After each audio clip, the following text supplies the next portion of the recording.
different from what Paimon imagined. Shouldn't Irminshul be in this realm of consciousness? Yes, that is our destination. But I didn't expect the remaining consciousness of Greater Lord Rukkhadevata to be as polluted as this.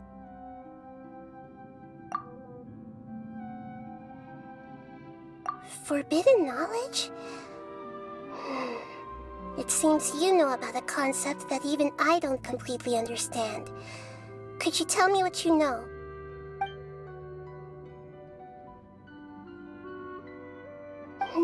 Your inference seems logical enough. Forbidden knowledge once polluted the desert thousands of years ago, but was successfully repelled thanks to King Deshret's self-sacrifice, and Greater Lord Rukkhadevata nearly exhausting her power. Then, a second instance of forbidden knowledge pollution occurred during the Conria Cataclysm 500 years ago. But I'm afraid it is much more serious this time, with Irminshul itself already in danger.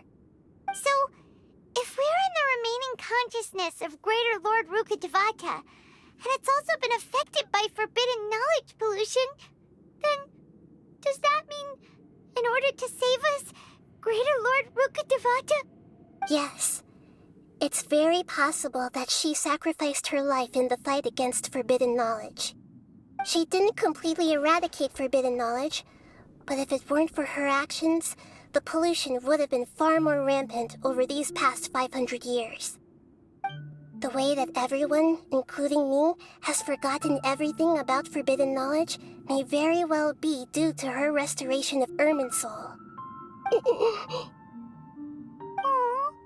Do you feel sad, Nahida? I'm just sharing her pain. The pollution of her consciousness here is severe. There is madness, chaos, and pain all around us. Did she fight to resist the forbidden knowledge pollution in such terrible conditions, all the way up to her last breath? She even used her last remnant of lucid consciousness to leave a clue for us to follow. Yes, her words were distorted by forbidden knowledge, so that's all we could hear. But now, we have a chance to find the answer to this mystery. We can cross the polluted consciousness until we found the right path to meet with her lucid consciousness. And then, we'll let Greater Lord Rukkhadevata tell us the truth in person. Each of us need to be mindful of the state of our own consciousness while we are here. Even with the Gnosis's protection, we must always keep a clear mind. Otherwise, we could go mad at any moment. That's so scary. Don't worry, it should be easy enough for you to keep that mind of yours clear, Paimon. Let's go.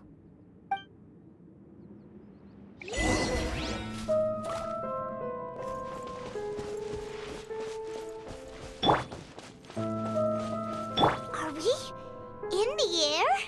And why is there a huge boat? That's the boat of consciousness, which symbolizes reason here.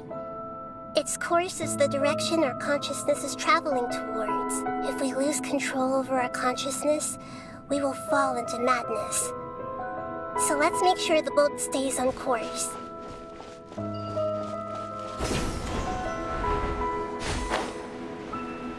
Wow! What are these?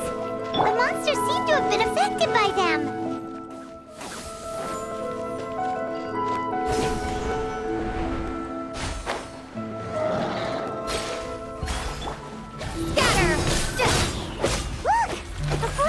Has appeared in the sky!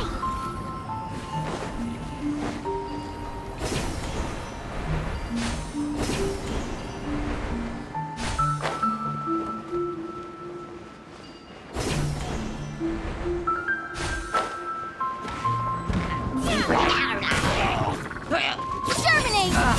All eyes on me! All my strength!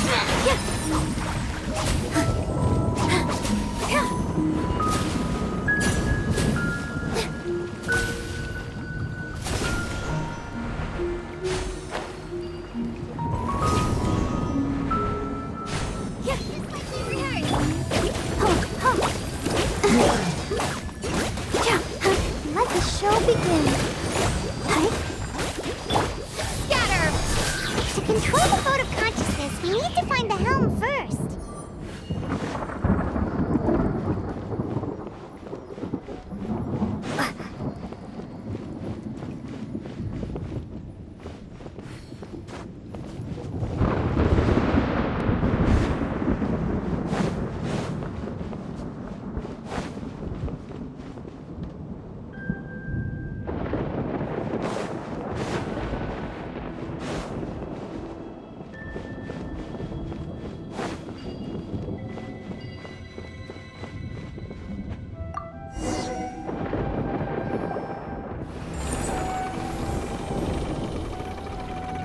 We changed direction. Are we still going the right way, Nahida? Judging from the current route, the boat of consciousness will soon take us out of here.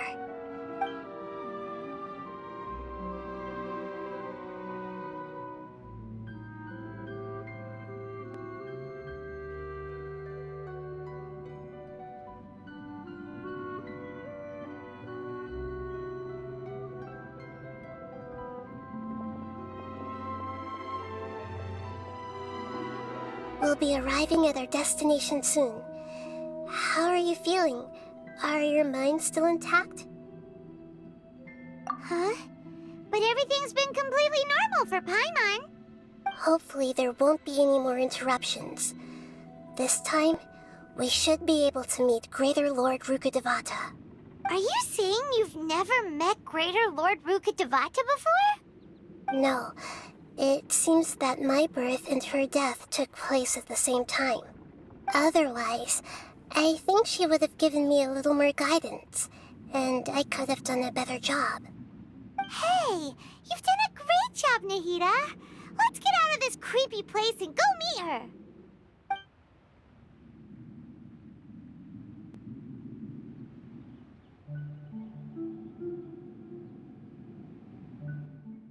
So, is this the place you were talking about? The base of Irminshul?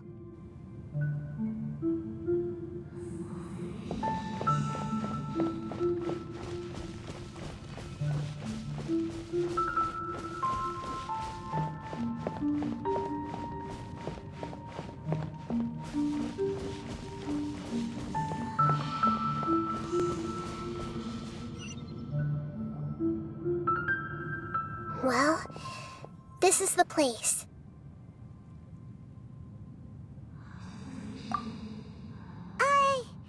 We're here to find Greater Lord Rukkhadevata, right? But the one standing over there is... Is that me? She looks exactly like me. Are you Greater Lord Rukkhadevata? Yes, that's me. Are you surprised by my appearance? Irminshul and the surrounding lands have been reproduced here as they were years ago. But this is just a realm of consciousness. We are manifestations of the same nature. Hence why we would appear exactly the same. We're of the same nature. Why? Because you are me, and I am you. You are me in the new samsara. The new samsara? As Greater Lord Rukkhadevata, I'm the avatar of Irminshul. And you are the purest branch snapped from Irminshul. Imagine it this way. Even if a tree dies, its branches will eventually take root and grow, continuing the tree's life in another form. I'm merely the remaining consciousness of Greater Lord Rukkhadevata. The real me has presumably died a long time ago.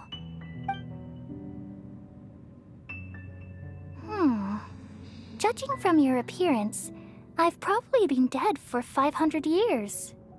But you're finally here. My new self in the samsara. If this is true, then am I going to be a great archon like you someday? Though we share the same nature, our fates are bound to be different. All things have their own fate. When a branch grows into a mature tree, it won't be the same as the original tree. That's why fate is the ultimate knowledge, isn't it? That's a great insight. Yes, very good. It's also precisely why you won't become like me. Really? But perhaps you may become an even greater Archon than I. I already see a determination in you that I didn't possess in my time, and the future that it leads you to will be yours alone, along with the blessings from your past experiences. Don't worry. The growth of wisdom is like that of a plant. You only need to wait quietly for the flower to bloom. Come to think of it, the sages never had the faintest inkling of the meaning of wisdom. Thank you. Nothing makes me happier than discovering that the Archon I always admired was in fact myself in another fate. It's so nice to speak with you, Greater Lord Rukkhadevata.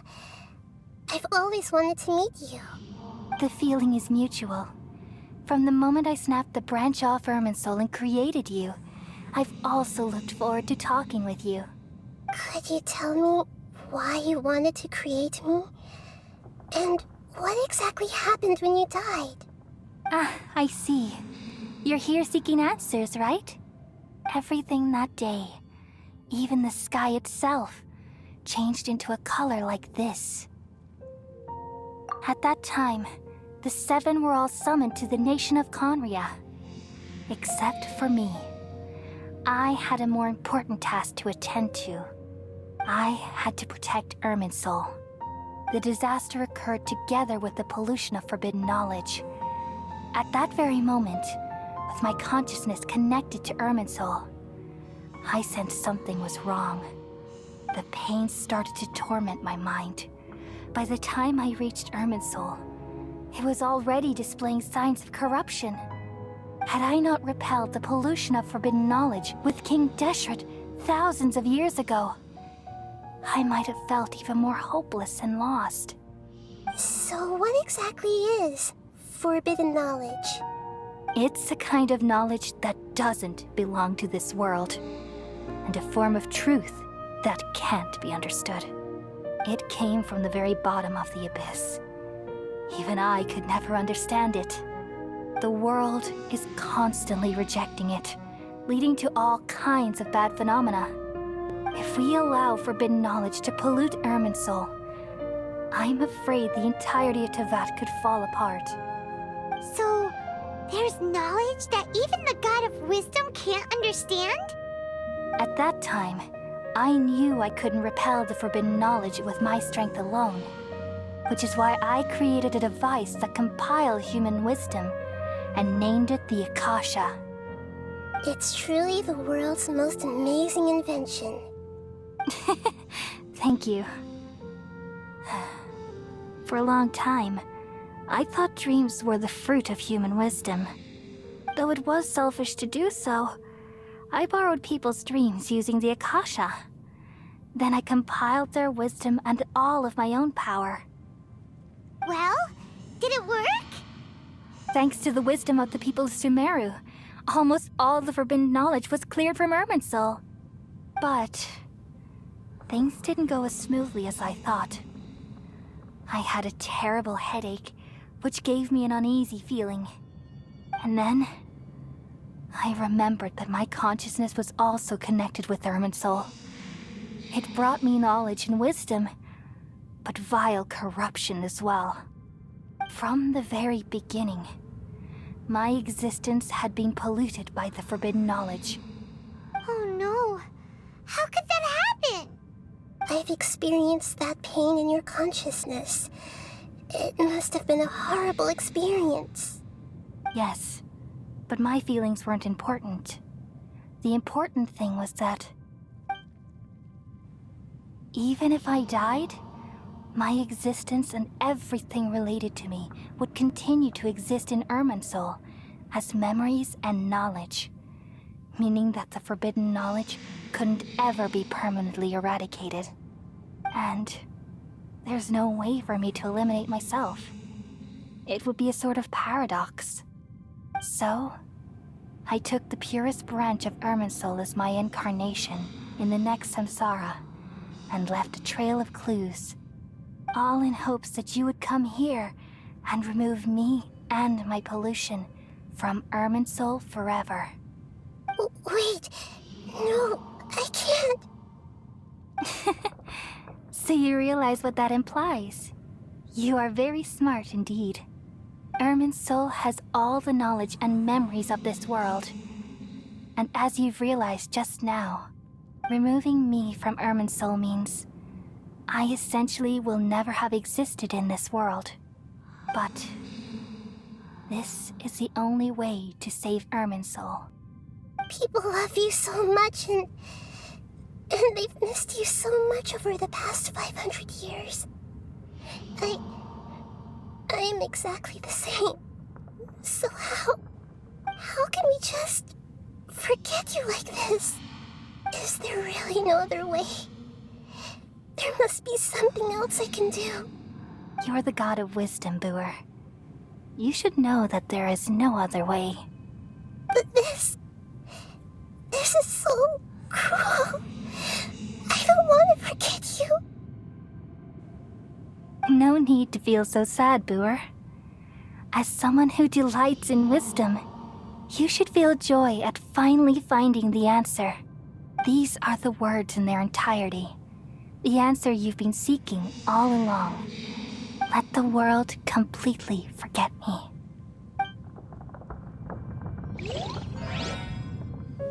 We all nestle under the great tree of wisdom, peering out to perceive the world.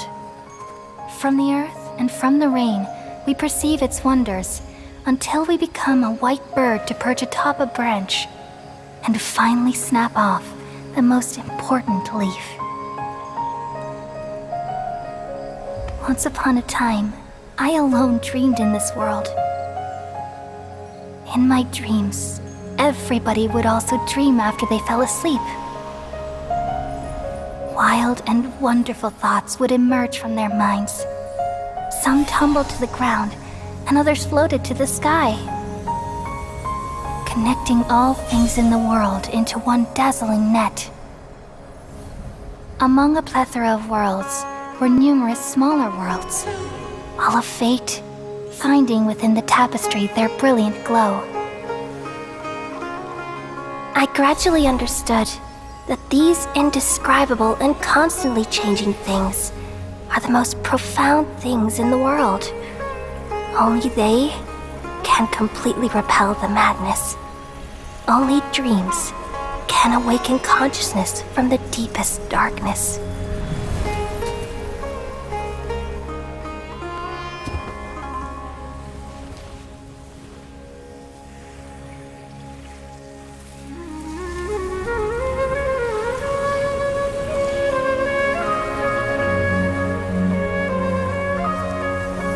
I'm the one who posed this question, yet also the one who sought a solution.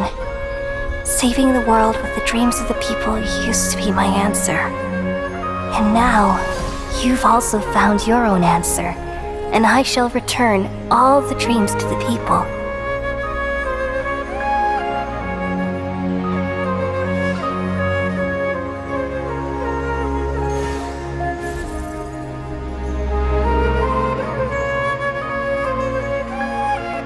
Goodbye, people of Sumeru.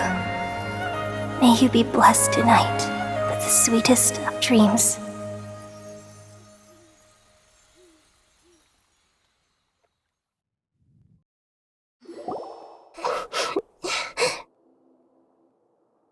I'm alright.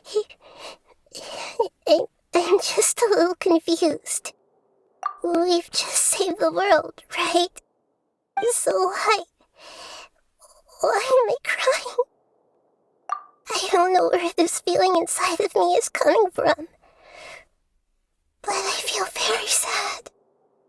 Just now, we used the power of two gnosis to successfully connect with the Irminshul consciousness from 500 years ago. Then, we removed the remaining pollution from Irminshul.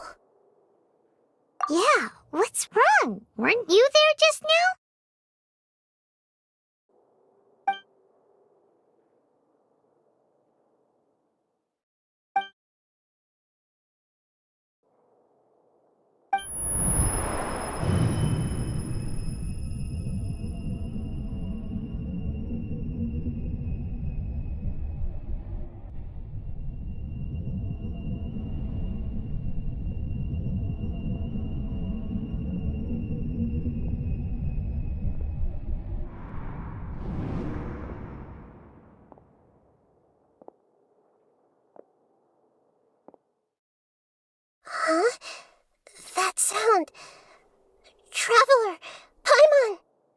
I've been waiting here far too long. But finally I have the chance to be alone with you. All the precious time I wasted has finally paid off. The doctor! What have you done? Just a type of sound wave that can quickly put defenseless people into a dream. As I expected, it doesn't have any effect on gods. This is the only thing of interest I found among the sage's research. I thought I'd take it for a little spin. Don't worry. I know you would never forgive me if I actually killed them. I'm here to negotiate with you. Naturally, I won't do anything dangerous that could potentially damage our relationship. Negotiate with me? I heard you had already left Sumeru. Why are you here again now? I left Sumeru, but I also stayed in Sumeru. Even the god of wisdom is restricted by the habits of cognition. How disappointing. You mean there are many different versions of you in this world? An astute guess. Even the same individual will have different cognitions at different ages. A long time ago, I made a major decision in hopes of preserving all my perspectives of how I observe the world.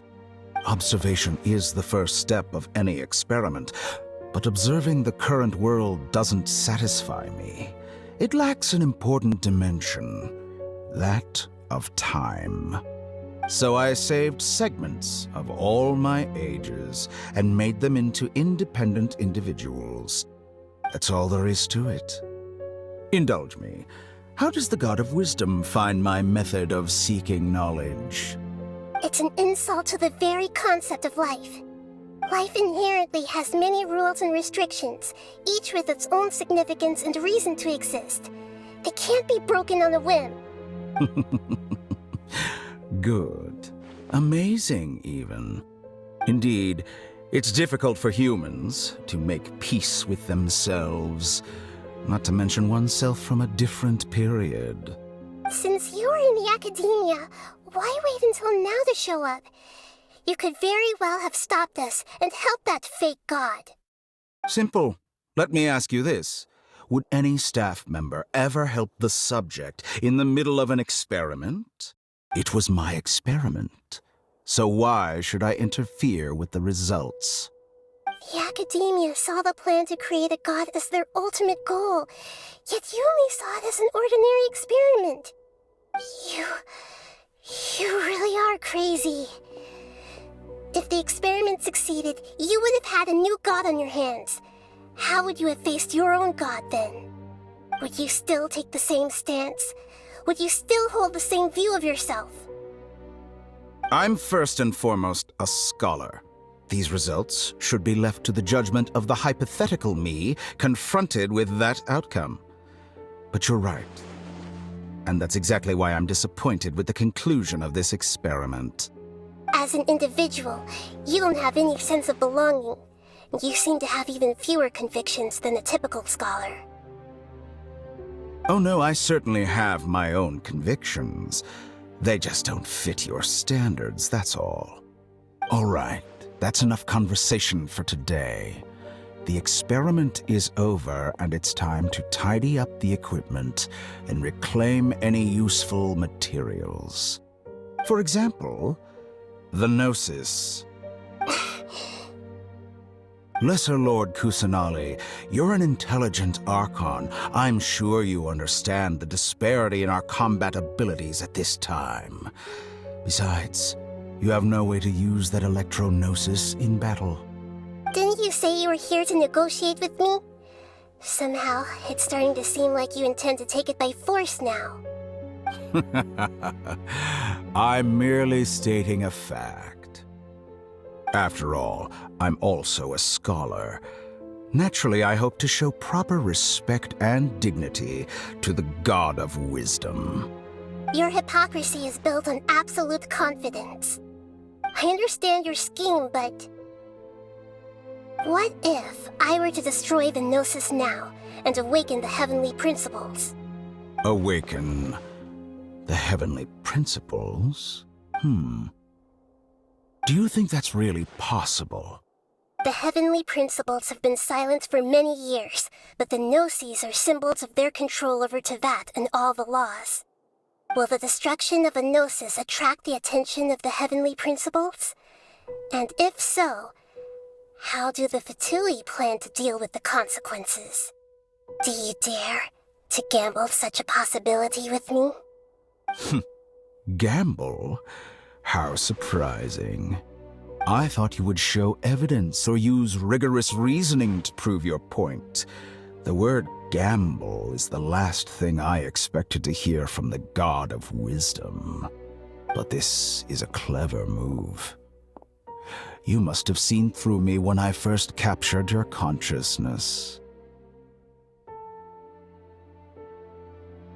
As a scholar, I respect all possibilities. This has always been my principle and is an essential trait as an experimenter. Indeed, I can't ignore this possibility. So tell me then, what are your conditions? This foreign Gnosis will only lead to disaster if it stays in Sumeru. But this Electro-Gnosis is the prize I obtained after defeating one of your fellow Harbingers. Now, as the one who initiated this cascade of events, shouldn't you pay the corresponding price? Price? Interesting. What price would you have me pay? How about erasing all your other segments? So this is how you wish to restrict me, the most threatening opponent of the Nation of Wisdom. What you request of me is like plucking out the eyes I have placed in the dimension of time. Segments are extraordinarily difficult to make. They require extremely rare resources and enormous amounts of time and effort, requiring me to destroy them all here and now. Yes, how very interesting. Can I assume that you have long been wary of me? Among all the versions of me, this segment you see now is the most selfish. If it weren't me, your idea wouldn't have worked. What did you see when you were imprisoned?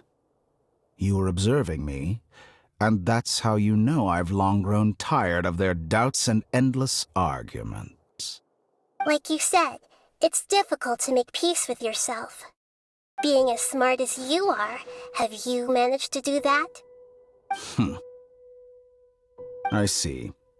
If you think all those versions of me are worth a gnosis, then deal. You sure didn't hesitate much. Is the relationship between all the versions of you really that bad? I don't think there's any need to dwell on that.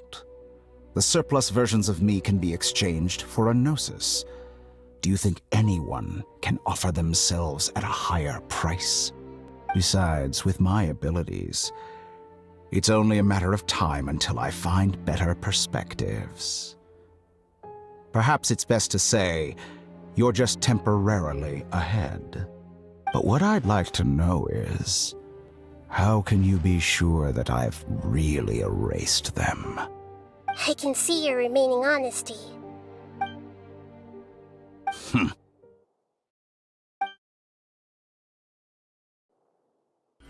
What a ridiculous decision! Sheer You can't be foolishness. serious!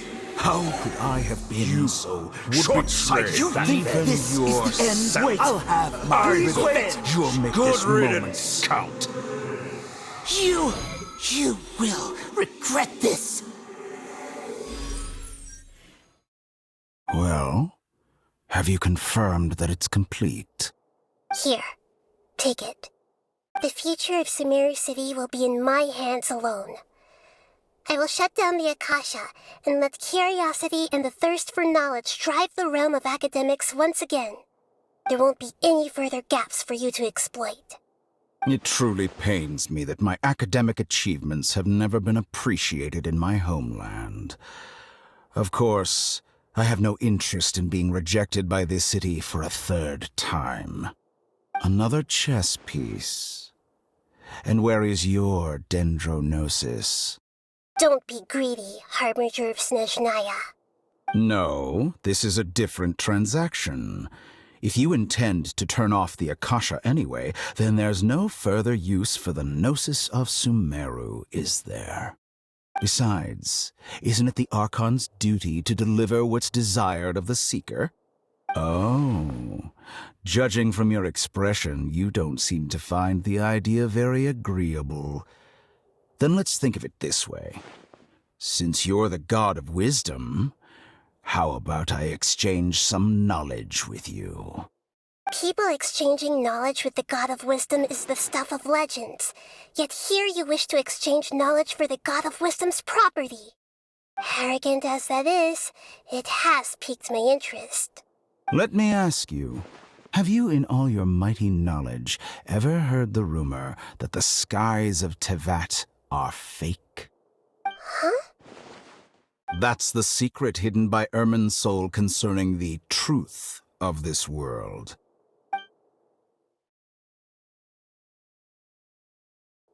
Once I finish telling you about this, it will be time for me to say goodbye. With negotiations, we've all gotten what we wanted. I'm very glad I got to meet you like this. Your arrogance may know no bounds, and convictions may mean nothing to you. But I'll still listen to what you have to say.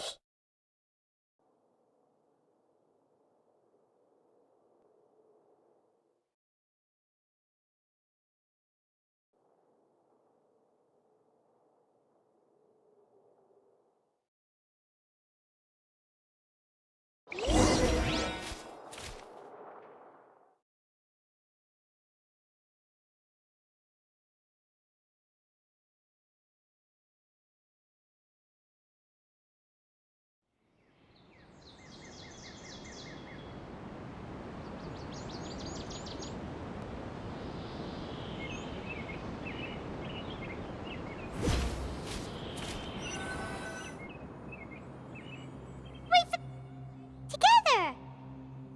Okay. Wake her.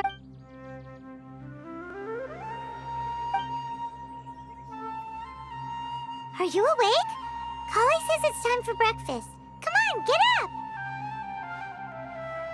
Good morning! How are you feeling today? Good to hear. It looks like we've recovered pretty well. Not even Tainari could stop us from going out now, right?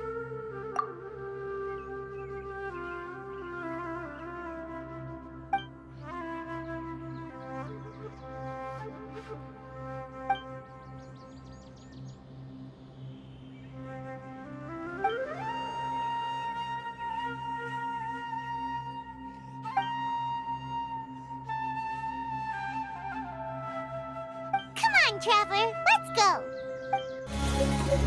Oh? You're earlier than I expected. Miko, you're not leaving, are you? It feels like you never got to properly enjoy your vacation here. Oh, my needs for amusement have been more than met. Thanks to your help, our little inspiration hunt went perfectly. Not only did we gain invaluable experience in the tournament, we also had all the excitement of exposing a criminal conspiracy. Yes, I think I might ask Sokka to ditch her original characters and just make you the protagonists in her next novel. True. It all makes sense now. You dropped so many hints, but it went over Paimon's head at the time. Why didn't you expose El Ingen right away, though? Why wait for things to escalate like they did? Going for the big reveal right at the beginning would have been an anticlimax of the most literal kind. I wanted to see how you'd react in a situation like this, and you did not disappoint. I thought that the story between you and the fungi would follow a master-servant paradigm, but you offered something even better. Companionship, based on mutual understanding. From a certain point of view, it seems fitting that El Ingen, the one person who could barely keep the word master from his lips, met his downfall at your hand. Of course, considering what he's capable of, I'm sure he'll have his ways of continuing to put up a fight. Paimon's getting confused again. In the future, we should take notes when Miko's talking and carefully look over them later. That's enough chatting for now. I'll leave Blitzara in your hands. Remember to take good care of it. I hope you really give this a good shot, you and Hania. The future of this highly entertaining tournament depends on the decisions you make from now on. I'm excited to see what you've got in store for us.